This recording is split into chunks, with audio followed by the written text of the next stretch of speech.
Get right back to your phone calls here on the Karsch and Anderson program, 248-539-9797. Justin is in Livonia and is on 97.1. Good morning, Justin. Hey, thanks for taking the call. Sure. I'm about to do your favorite thing, Doug, about to shovel my driveway. Nice. On that note, I wanted to champ and chump the weather, both. Champ because me and my wife are both teachers, and we got a cold day on Friday and a snow day today. Nice. And then I'm going to chump it because it killed my car battery. Oh, that sucks. So, yeah. And I had a quick story. The first time were cold days a thing when you guys were in school? No. I don't remember that, Justin, at all. But it feels like it's a new thing. The first time I ever figured out, I was in high school, and we had to go to baseball workouts in the winter, like an hour before school. So I was there at like 6 a.m, and I went to go open the door, and it was locked. And I was like, oh my God, that's weird. And then I found out school was canceled because it was too cold. Like, there wasn't snow on the ground, but it was just too cold. I'm like, wow, that was one of the best pleasant surprises of my life. Yeah, I don't remember that when we were kids. I mean, definitely had snow days, but it felt like they were more lenient on when they, making people go to school. Mm-hmm. That really had to get piled with a bunch of snow in order to get those snow days. And like Doug said, we were gathered around the radio listening to J.P. McCarthy let us know if in fact there was a snow day. But I think they err on a side of caution for good reason. And the roads are bad. Yeah, if you can't get out there and plow the roads, then you certainly don't want a school bus trying to traverse that. So I get it. They're definitely more lenient, but I don't think anyone's too upset about that. So I don't know what the better feeling is, learning about it as an adult, as a teacher, or as a kid. I think they're both the same. I thought it was easily a kid, but now as time goes by, I think the adults appreciate it just as much, if not more, than kids. When your school gets canceled and adults get the day off. I don't know. If you're a teacher. If you're a teacher, yeah. If you're not a teacher, imagine you're pissed. As a parent, it can be inconvenient. I do remember that. Yeah, because you got to all of a sudden find daycare for your kids, and a lot of people, they use the schooling system not just for education, but to watch their kids while they're at work. So we're fortunate we have family, and now work from home is something that was never done back in the day when you guys were growing up. Like most people, you had to go into the building, the office. Now a lot of offices are doing work from home a couple of days a week, if not the whole week. So we're very fortunate having Granora and Papa nearby. There you go. Yeah, that can help out and did help out back in the day. But periodically you bring your kids in. Yes, that has happened too. So one of the things about, I don't know how everybody's significant other operates, but when my wife finds out that she does not have school, I get very happy because I know when I come home from work, she will be very happy. Because we operate in a completely different sphere. I will, like, once every 2 weeks put together a checklist of things that I need to get done and attack it and then chill. Get it all done and then chill for a couple weeks and then put together another list. All right, what do I need to get done today? If I have a free day and, some time.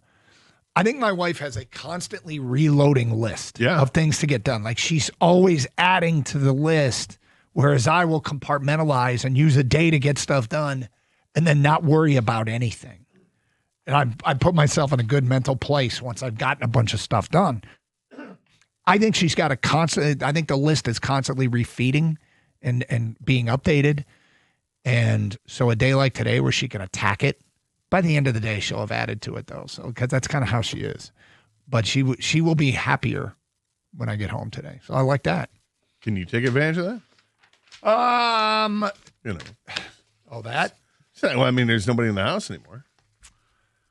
Well, I mean, things are different these days. Happy wife, happy life. All right, let's get to our champ and chump of the weekend, Gator. My champ of the weekend is, I was going to go with somebody completely different, but look, Jack Campbell got named the NFL's top linebacker over the weekend, the Buckus Award or whatever it's called. So I'm going to go ahead and go with this Jack Campbell guy who is a linebacker for the Detroit Lions. Apparently, he's really good. Yeah, he's not bad. He's not bad. Here's somebody else who's not bad. Is Sam Darnold. He's my champ of the week. Whoa. Dude's been incredible. I got to recognize that, and I recognize that. He didn't shrink in the big game like he did last year when he shrank in big games against the Lions and the Rams. The only games he lost were against those two teams. But he's really grown. As a player, he looks like he's on a mission. He's way better in the playoffs than what he was in the regular season. He was good in the regular season, good to great. but he's been spectacular. 346 yards, 3 touchdown passes, didn't turn the ball over, and that's in the NFC Championship game, and now he's playing for a Super Bowl. So congratulations to Sam Darnold. He's done a great job. All right. Chump of the weekend. I agree with somebody else who called up the Rams special teams. Problem all season long, and it cost them on the biggest stage. Well, the next to biggest stage, I guess. I'm going to change my chump. I had one thing, and now I'm changing to the other. I'm going to go with the Minnesota Vikings for making the decision to move on from Sam Darnold. When you had him, you could have signed him, but you chose not to. You went with the rookie quarterback who was hurt all last year and thinking that was going to change things this year, and it didn't. They were out of the playoffs this year, and they were 14-3 last year. And now you're watching the guy that used to command your team and led your team to a 14-win season, and now he's in the Super Bowl with somebody else. Champ and Chump brought to you by Sarah Chevrolet, Sterling Heights. Get your votes in for Champ and Chump on the weekend. Who do you think had the best weekend? Who should be called out for having a weekend that stinks? We go to Bill in Madison Heights. You are next. Hello, Bill. Hi, guys. Good morning. Good morning. A couple of quick observations in the Champ and Chump. It appears the defense is back this year in the NFL, and I'm looking forward to Puka Nakua's off-season playing Eddie Van Halen in the Eddie Van Halen story. So I don't know if you've ever seen him with his helmet off, like his hair flapping in the breeze. Dude is like Eddie Van Halen, man. He's got some EVH. He's a little thicker than Eddie, but yeah, for sure. Yeah, but yeah, I couldn't believe it yesterday. But my champ is Sam Darnold. I mean, good for him. Just good for him. And my chump is the Pittsburgh Steelers, because they hired Mike McCarthy as a coach, which probably means Rodgers is coming back, and we're going to have to deal with that again for a year. Yeah, I was kind of looking forward to him going away. And you know what him beating the Lions this year just made it even worse. It was already bad enough, but that blanking guy. Yeah. Yep. Oh boy. Yep. Okay. Well, we'll have to take it another year, it appears. Okay, guys, have a good one. Yep. You too, Bill. Thank you for the phone call. So, Gator, there's a storyline that I have talked about for years, and it's something I call the pendulum of luck. I feel like in the end, you have your good luck and your bad luck, and that it generally all evens out in the end. If you stick with something long enough, your good luck and your bad luck, it all evens out. But there's also a great saying that luck is a combination of preparedness and opportunity or something. Chance favors the prepared mind. Sure. I think Ansel Adams said that. Hey, whatever. You got to be ready to capitalize when you have good luck. Photographer said that, huh? Yeah. Okay. Well, he took a picture. I think it was when he took in the deserts of New Mexico, where he. Oh, one of those. Yeah, right.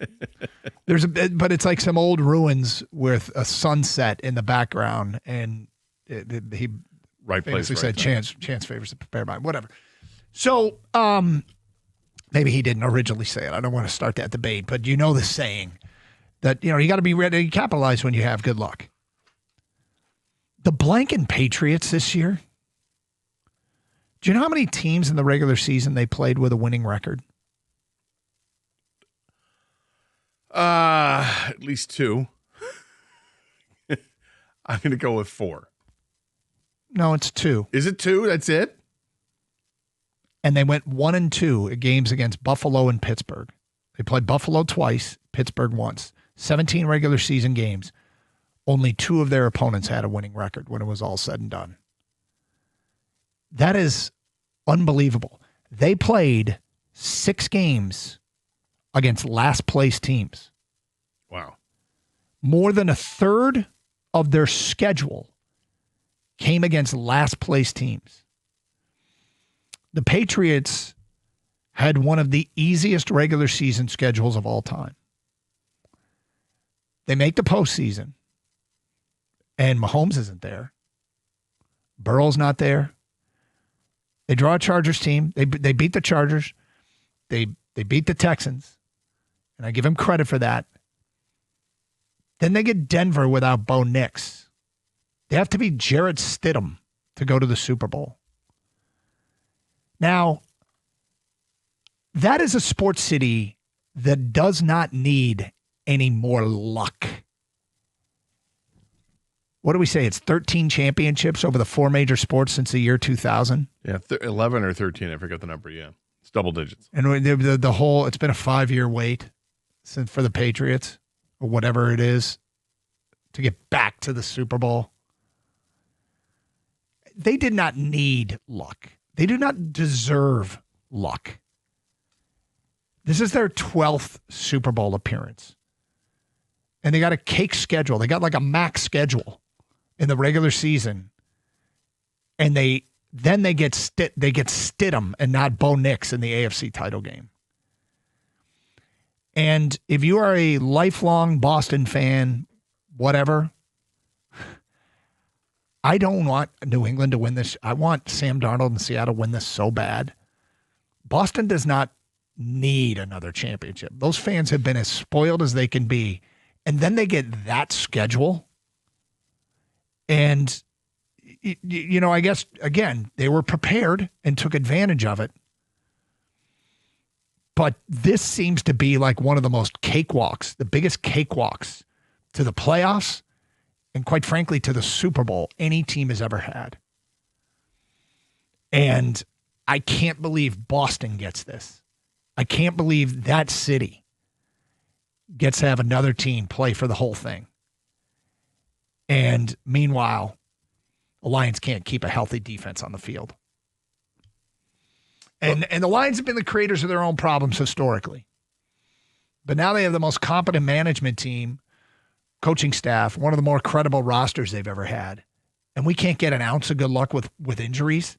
And these blanking guys with 11 Super Bowl appearances already and a chance to become the winningest team in the history of the game if they win this Super Bowl gets that schedule and that postseason path to the Super Bowl. Are you kidding me? Well, it is still a really good football team, despite the fact that the regular season was, light, to say the least. I mean, they've gone out, marched on, and took care of the Chargers, held them to a field goal in the first round of the playoffs. Mm-hmm. They beat Houston. Houston was awfully good, has a great defense, and they almost doubled them up in points, 28-16. And then they go on the road to play in Denver. Yeah, no Bo Nix. But all I was seeing all week last week and over the weekend was how accomplished Jarrett Stidham is and how there's not much of a drop-off at all with Stiddy. And I was getting annoyed with the hype for Stidham, and he starts off and he throws that long pass on the first drive. I'm like, wow, okay, here we go. This might be something. And then it ends up literally being the only play Denver had all day. Yeah, hype doesn't matter. No. All that matters is what you have to do, what you get to do on the field. And what they had to do wasn't much compared to what other teams have had to do. They'd still be in the playoffs, I think, even if they had a little bit of a tougher schedule. But I bet if they played 14 games against teams with winning records, they wouldn't. Well, if it was inverted. I don't know. But I would say that I'm not losing sleep over that luck part. To me, the luck was maybe not so much luck as they knew this all along, as if Vrabel was going to be their guy.